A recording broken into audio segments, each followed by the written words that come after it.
I supposed to be excited for what's to come? Cause nah, I couldn't give a shit if 8-Bit paid me to. It's so derivative of so many of the same battle harems, and it gets none of the beats right. The opening credits hasn't even showed up yet, and I'm already mad. Tabane, is that you? She's the first girl I've seen here, so she must be the main heroine. This first girl wins trope will always be a turnoff for people wanting to enjoy this genre. It's lazy writing when you automatically know who the MC wants to be with, and it's revolting. I'm like, damn, we haven't even seen the other girls yet. You fell in love that fast, bruh? That's what they mean by pretty young thing. Well, here's one. Not only if Imadi showed up mere seconds before he seen white hair, she would have been the main heroine. Isn't it funny how life works? Why didn't life work out like that? Here goes another half-ass flashback. You're the reason he or she died. I forgot in 2015, this was the only motivation a MC could have for wanting more power.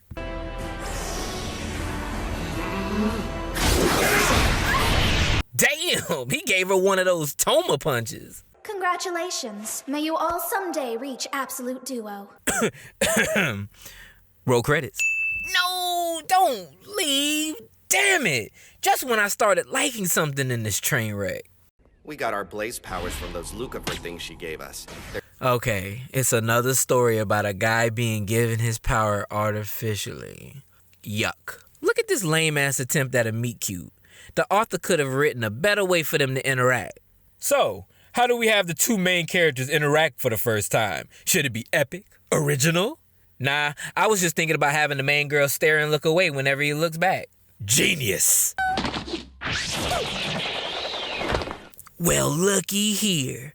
I've found something I can like here. Don't worry, I won't question why she's in a bunny suit. And neither should you. Choreo Academy is no place for infants, so no funny business. It's so uninspiring that Tor has the only guy-girl pairing. Way to go, Arthur, for being so basic. They're both so bland, nobody in class even gave a f*** about them. Remember this morning's opening ceremony? Thank you, 8-Bit, for giving me something to look forward to. Amen. Well, I'll be damned. I'm actually pretty surprised she didn't throw a chair at him and yell, Baka. You get a point for effort, but you're still a pile of shit. This is why I love anime. You have to appreciate the animator dedicating 4 whole seconds to provide you wholesome physics. Whoa, what are you eating? The Carnivore's Delight breakfast or something? I guess I just really like meat. Nigga, you not slick. You get a couple cool points for that, bruh. I like how he's a bit more observant than Ichika. He's still dull as shit, but at least he can appreciate the finer things. Sorry about her. I guess you could say that Miyabi's still a little awkward around guys. Her being awkward around guys is code word for she's gonna be in love with you in the next few episodes. Nai, Tor is a wonderful roommate.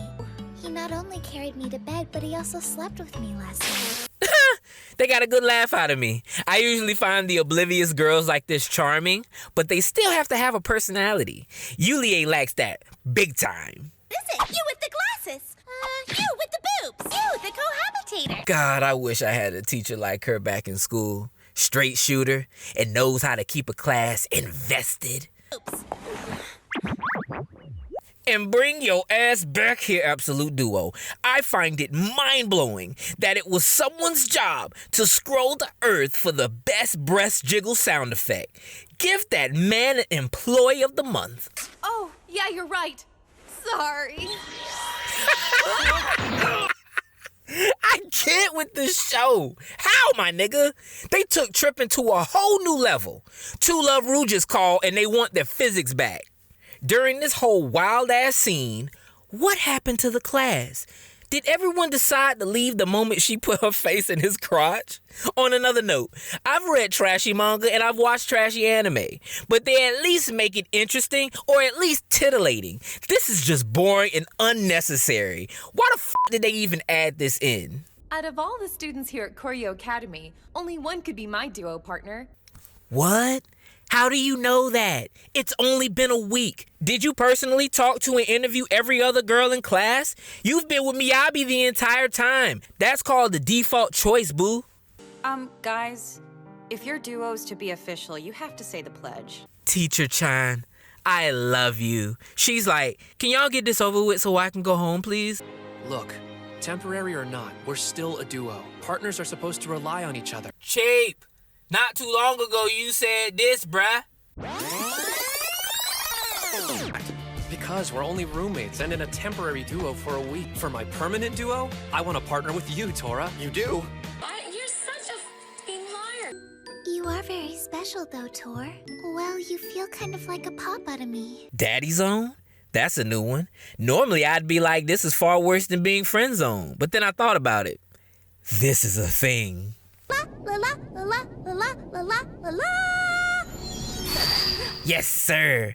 I know this show throws away subtlety, but I am here for whatever that is supposed to be. I'm so f***ing bored, I need something to wake me up.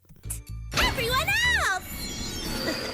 You know, I'm still trying to get an angle on her deal. I'm not expecting this writing to be of any kind of clever, but I'm intrigued nonetheless, and I wish they would get on with it. So clever, you guys. I can see the subtlety through my television. And on 2, strike with Mjolnir. I hope it doesn't bother you, but that's the name I've given to your right fist.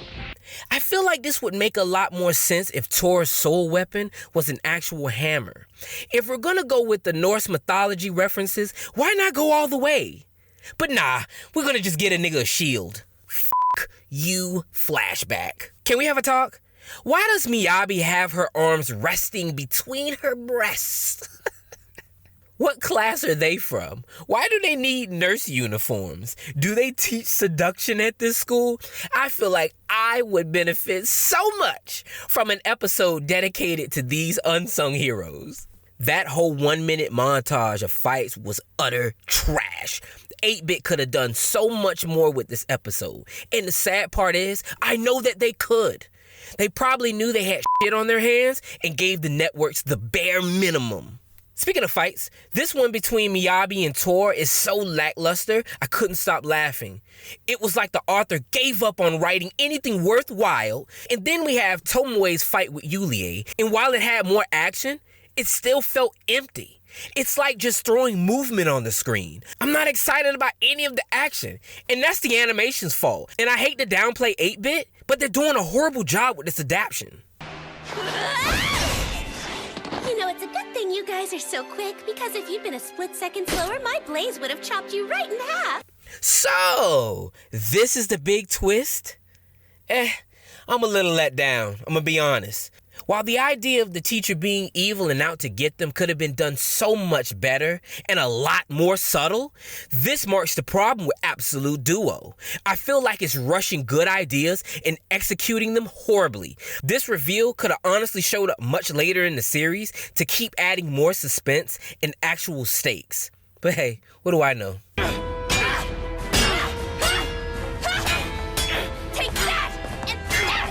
This is so dumb. This nigga only has a shield, no other offense weapon but his Falcon Punch arm, and yet she only attacks one spot. This is plot armor at its finest. If this anime was a Kami ga Kill, he would have been wasted already.